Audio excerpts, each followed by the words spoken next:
Bismillahirrahmanirrahim. Assalamualaikum warahmatullahi wabarakatuh. Baiklah anak-anak, untuk pertemuan kali ini kita akan membahas lebih lengkapnya mengenai jantung, pembuluh darah, dan peredaran darah. Ada 3 pokok bahasan yang kali ini akan kita bahas bersama-sama. Yang pertama mengenai jantung. Nanti kita belajar bagian dari jantung beserta dengan fungsi-fungsinya. Kemudian pembuluh darah. Nanti kita akan bahas 3 jenis pembuluh darah yang ada pada tubuh, yaitu pembuluh arteri, pembuluh pena, dan pembuluh kapiler. Dan yang terakhir, pembahasan mengenai peredaran darah. Nanti kita akan membedakan bagaimana peredaran darah besar dan peredaran darah kecil. Pembahasan pertama itu mengenai jantung. Nah, seperti yang anak-anak lihat di sini ada 2 jenis gambar. Gambar yang pertama itu adalah gambar jantung kita yang asli. Jadi seperti itulah kenampakan jantung yang ada di dalam tubuh kita. Besar jantung itu setara dengan kepalan tangan masing-masing. Jadi itulah ukuran dari jantung. Kemudian di sebelahnya itu ada gambar animasi dari jantung yang digunakan untuk mempermudah ketika kita mempelajari bahasan mengenai jantung. Bagian-bagian dari jantung. Mari kita lihat seperti yang sudah anak-anak ketahui bahwa jantung kita itu terdiri dari 4 ruangan. Yaitu ada serambi kanan, bilik kanan, serambi kiri, dan bilik kiri. Bagian yang pertama itu adalah serambi kanan. Fungsi dari serambi kanan ini untuk menerima darah dari seluruh tubuh, sehingga darah yang ada pada serambi kanan itu mengandung karbon dioksida.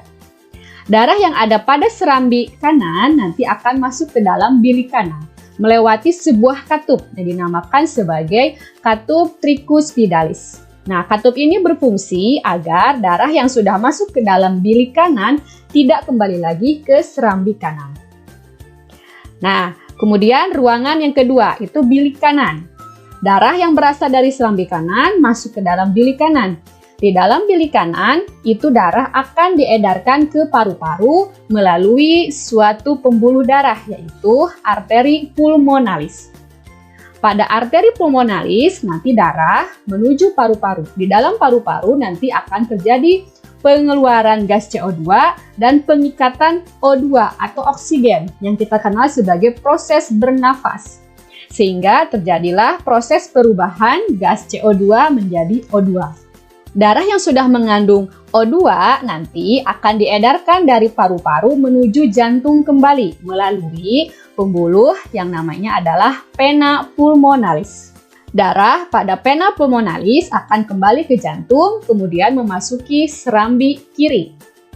Nah, berarti fungsi dari serambi kiri ini itu untuk menerima darah dari paru-paru dan banyak mengandung O2.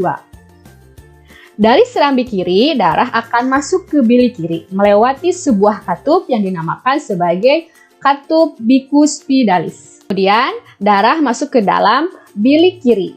Dari bilik kiri, nanti darah akan dipompa ke seluruh tubuh melewati suatu pembuluh darah yang banyak mengandung O2.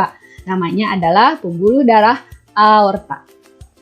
Nah, seperti itulah bagian-bagian jantung beserta dengan masing-masing fungsinya.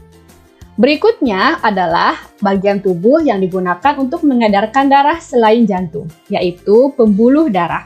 Ada 3 jenis pembuluh darah yang ada di dalam tubuh.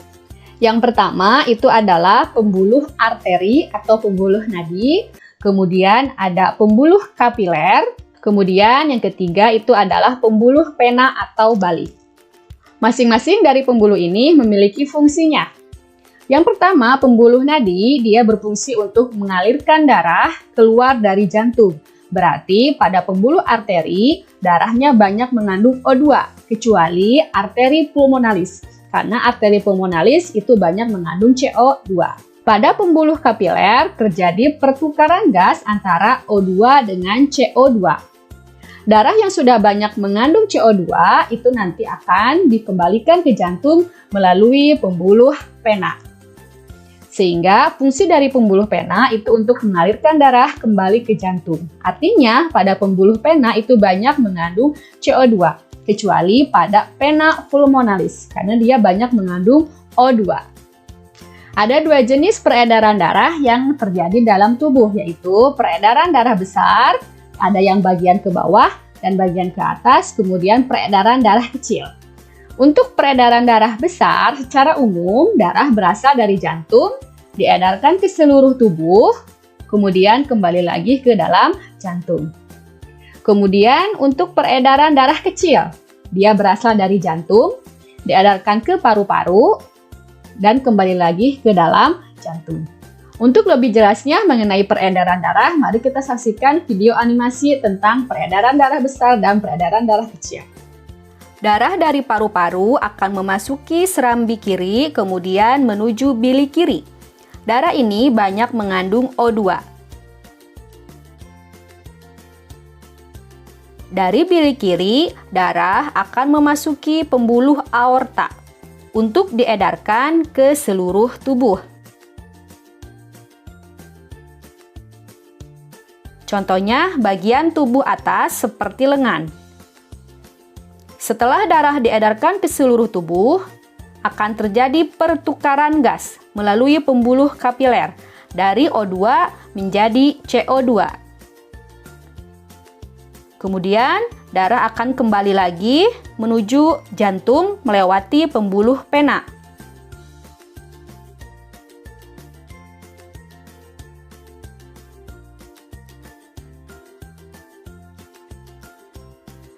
Darah dari seluruh tubuh diterima oleh jantung melalui serambi kanan. Inilah yang disebut sebagai peredaran darah besar. Darah dari serambi kanan akan menuju bilik kanan. Darah ini banyak mengandung CO2. Dari bilik kanan, darah akan dipompa kembali ke dalam paru-paru melewati arteri pulmonalis. Di dalam paru-paru terjadi lagi perubahan gas CO2 menjadi O2. Darah yang mengandung O2 akan kembali lagi ke dalam jantung. Inilah yang disebut sebagai peredaran darah kecil. Demikianlah anak-anak penjelasan mengenai jantung, pembuluh darah, dan peredaran darah. Habis ini silahkan anak-anak kerjakan LKPD yang sudah Ibu siapkan. Apabila anak-anak menemui kendala, silahkan untuk berdiskusi dengan temannya atau bisa menghubungi Ibu secara langsung. Setelah selesai, nanti kita akan bahas LKPD-nya di Zoom Meeting. Sampai berjumpa di diskusi kita nanti. Wassalamualaikum warahmatullahi wabarakatuh.